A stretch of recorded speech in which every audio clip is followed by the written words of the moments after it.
फिर हम पढ़ते हैं यूफ्रेशिया ऑफिसिनालिस के बारे में। तो इससे कॉमन है आई ब्राइट फैमिलीज का फ्लूरेसी। पहला पॉइंट है बैड इफेक्ट्स है फ्रॉम फॉल्स कंट्यूशंस और mechanical injuries of external parts arnica. मतलब अगर बैड इफेक्ट है चोट गिरने की वजह से, कंट्यूशंस मतलब कि चोट के कारण फ्लूइड इकट्ठा हो गया उसकी वजह से बैड इफेक्ट है, या मैकेनिकल इंजरीज अगर हैं, ठीक है, कंडीशन मतलब यहाँ पे समझ लो कि चोट लग गई है, ठीक है, उसकी वजह से। और mechanical injuries of external parts, जो एक्सटर्नल पार्ट्स है उसमें मैकेनिकल इंजरी हुआ है, जैसे आर्निका में मैंने बताया था, वैसे ही यहाँ पे यूफ्रेशिया ऑफिसिनालिस में भी है। फिर है catarrhal affections of mucous membranes specially of the eyes and nose. Eyes and nose के जो म्यूकस मेम्ब्रेन है वो अफेक्टेड है, उसमें से एक्सेसिव प्रोडक्शन हो रहा है म्यूकस का, तो उसमें हम देंगे। तीसरा है profuse acrid lachrymation with profuse bland coryza reverse of allium cepa. मतलब अगर जो लैक्रीमेशन है, जो टीयर्स है आइज़ के, ठीक है, वो प्रोफ्यूज अमाउंट में हो रहा है, और एक्रिड है, एक्रिड मतलब कि बहुत ही जलाने वाला है, ठीक है, विद प्रोफ्यूज ब्लैंड कोराइजा। और जो सा कोराइजा है वो ब्लैंड है और प्रोफ्यूज है। ब्लैंड मतलब जलाने वाला नहीं है, ठीक है, जलने मतलब उससे कोई जलन नहीं होगा उसको उसके स्किन में, ठीक है। तो उसमें यूफ्रेशिया ऑफिसिनालिस देंगे। मतलब ये रिवर्स है एलियम सेपा का। मैंने एलियम सेपा पढ़ाते वक्त बताया था कि इसमें डिफरेंस होता है। इसको हम ऐसा रख सकते हैं कि यूफ्रेशिया जो है हमने डॉक्टर लाइन ऑफ सिग्नेचर में पढ़ा था कि वो आइज़ के लिए होती है। तो आइज़ के लिए रेमेडी है, मतलब कि आइज़ में कुछ तो गड़बड़ है। तो आइज़ में गड़बड़ क्या चीज़ हो सकती है कि उसका जो टीयर्स प्रोडक्शन है वो एक्रीड है या ब्लैंड है। ऑब्वियसली जलने वाला टीयर होगा तभी तो दिक्कत हो रही है, तो इसलिए उसके एक्रीड लैक्रीमेशन है, एंड उल्टा होगा उसका नेजल डिस्चार्ज, मतलब उसका नेजल डिस्चार्ज ब्लैंड है। जबकि एलियम सेपा में जो उसका नेजल डिस्चार्ज है वो होगा जलने वाला, मतलब एक्रीड, एंड उसका जो लैक्रीमेशन है वो ब्लैंड होगा, ठीक है। और नेक्स्ट है the eyes water all the time. I think antimonium tart करके कोई रेमेडी थी ना, उसमें भी यही लिखा रहा था।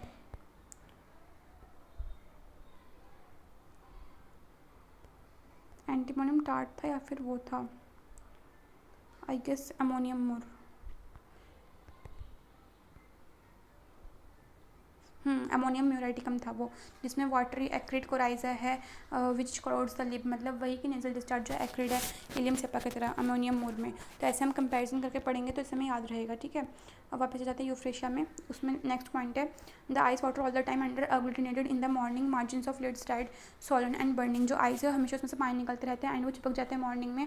मार्जिन जो है उसके लिड्स के वो रेड है एंड फूली हुई है एंड बर्निंग है, ठीक है। फिर है profuse fluent coryza in morning with violent cough and abundant expectoration aggravate from exposure to warm south wind, ठीक है।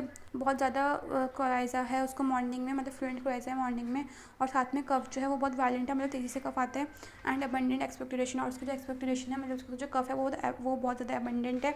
Aggravate from exposure to warm south wind, जो कि south wind warm south wind के एक्सपोजर से aggravate होता है। तो ये यूफ्रेशिया ऑफिसिनालिस है।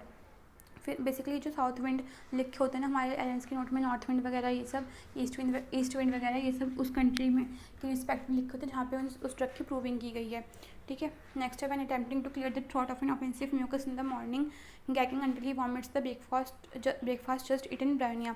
मतलब कि जब वो सुबह सुबह उठ के अपने थ्रोट को क्लियर करता है ना, जिसे बोलते हैं खकारते हैं सुबह सुबह उठ के, तो मतलब ताकि जो भी उसका बदबूदार म्यूकस है, ऑफेंसिव म्यूकस है वो बाहर आ जाए, तो वो तब गैगिंग अंटिल वॉमिट्स से ब्रेकफास्ट जस्ट इटन।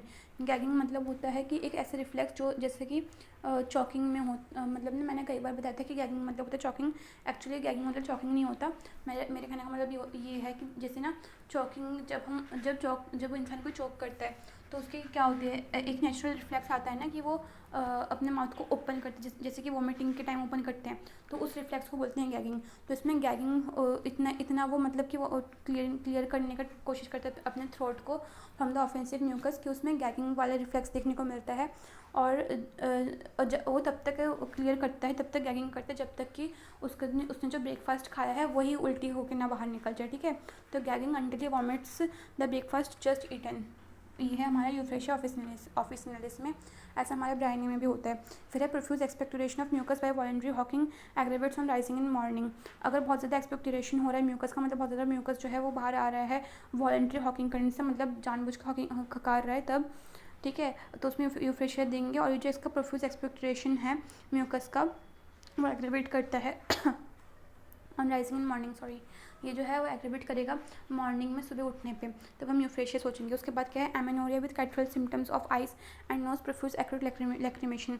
अगर एमेनोरिया है मतलब मेंसेस एब्सेंट है और साथ में आइज और नोज के जो सिम्टम्स है वो कैटरल सिम्टम है, मतलब म्यूकस मेम्ब्रेन अफेक्टेड है, ठीक है, म्यूकस प्रोडक्शन ज़्यादा हो रहा है, प्रोफ्यूज एक्रीड लैक्रिमेशन, और लैक्रिमेशन जो है वो बहुत एक्रीड है और प्रोफ्यूज़ है, तो हम यूफ्रेशिया सोचेंगे। फिर है मेंसेस जो है पेनफुल है, रेगुलर है, नाउ लास्टिंग ओनली 1 आवर, और सिर्फ 1 आवर ही लास्ट करता है, और लेट या फिर लेट मेंसेस होते हैं, स्कैंटी मेंसेस, थोड़े से मेंसेस होंगे, शॉर्ट मेंसेस होंगे, लास्टिंग ओनली 1 डे, सिर्फ एक दिन के लिए लास्ट करेंगे अगर, तो उसमें यूफ्रेशिया ऑफिस में सोचेंगे। इसके अलावा हमारे पास इसमें वैरायटी भी रेमेडी है।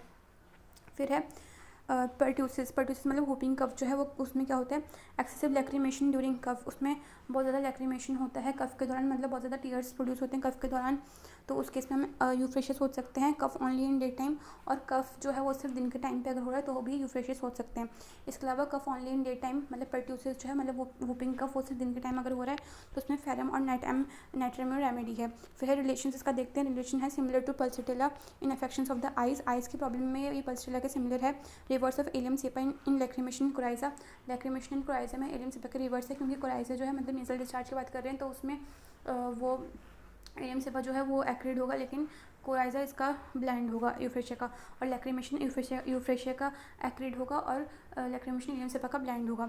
एग्रीवेशन की बात करते हैं, उसका एग्रीवेशन होता है इवनिंग में, बेड से एग्रीवेशन है, ठीक है, बिस्तर से, इंडोर्स अंदर रहने से एग्रीवेशन है, वार्मथ से एग्रीवेशन है, क्योंकि अंदर क्या होता है, अंदर वार्मथ एंड मॉइस्चर मिलता है हमें, तो अंदर से एग्रीवेशन होगा, इंडोर्स से, वार्मथ से एग्रीवेशन है, मॉइस्चर से एग्रीवेशन है। After exposure to south wind, warm south wind से एक्सपोजर से उसका एग्रीवेशन हो जाता है। व्हेन टच्ड, जब किसी ने टच कर दिया तो एग्रीवेशन है पार की तरह, तो हम यूफ्रेशिया सोचेंगे।